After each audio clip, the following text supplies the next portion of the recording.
नमस्कार मित्रांनो, लग्नानंतर होईलच प्रेम मालिकेच्या पुढील भागात गुड्डू आता जीवाचा उरलेला सामान नंदिनीला द्यायला येतो। नंदिनी म्हणते की गुड्डू भैया ही बॅग वगैरे पॅक करून तुम्ही कुठे चालला आहात।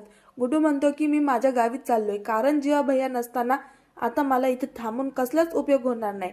पण जाताना मला तुम्हाला काहीतरी सत्य सांगायचं आहे।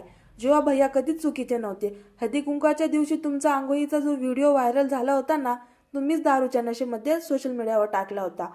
आणि तुम्ही जेव्हा भैयांना चिठ्ठी लिहिताना पकडलं होतं ना, ती चिठ्ठी सुद्धा माझ्याकडून पाण्यात पडली होती आणि मीच त्यांना नवीन चिठ्ठी लिहायला सांगितली। आणि त्या दिवशी तुम्ही पाणी समजून जी दारू प्यायला ना, ती सुद्धा मीच आणली होती। माझ्यासाठी तुम्हाला त्रास होईल असं जीवा भैया कधी काही वागणार नाही। खरं तर माझ्यामुळे तुम्ही दोघं एकत्र नाही तर दूर झाले आहेत नंदिनी भाऊजी। पण मी तुम्हाला एवढंच सांगेल की जीवा भैया खरंच खूप सच्चा माणूस आहे।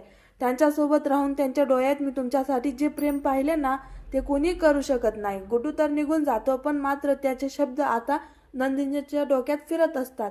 इकडे देशमुखांच्या घरात आता काव्या जीवाला विचारण्याचा प्रयत्न करत असते की जीवा मला सांगशील का नक्की काय झालं। तर जीवा तिच्यापासून लांब पडत असतो की हे बघ, मला नंदिनी बद्दल आता काही बोलायचं नाही।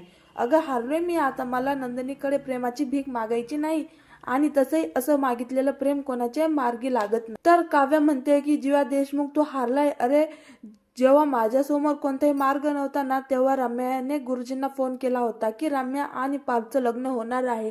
तेव्हा मी तुला फोन केला होतास, आठवतं का तुला। आणि तेव्हा तूच मला सांगितलं होतं ना, जे आपलं आहे ते आपल्यालाच मिळणार आहे। मग तू अशी हार का मानतोयस रे। कसं चालेल जीवा, आपल्याला आपल्या पार्टनर्सला मिळवायचं आहे। जीवा तू फक्त एवढं लक्षात ठेव की आता आपण आपल्या यशापर्यंत पोहोचलोय, फक्त थोडीशी अजून मेहनत घ्यायची आहे, मग आपल्याला आपलं प्रेम मिळेल। त्याच वेळी तिथे आता पार्थ येतो आणि तो काव्य आणि जीवाचं असं बोलताना बघतो। तर काव्याचे काही बॅड इंटेन्शन नसतात, ती खऱ्या मित्राप्रमाणे जीवाला समजत असते की मित्रांनो त्यावेळेस आपल्याला असं सीन व्हायलेट करून दाखवले की पारच्या मनात या दोघांबद्दल संशय निर्माण होतोय, पण असं काहीच झालेलं नसतं। उलट पार्थ आता त्या दोघांचे संवाद पॉझिटिव्हपणे घेतो आणि जीवा काव्याने आपलं प्रेम मिळवण्यासाठी किती मेहनत घेतली हे पार्थच्या लक्षात येते।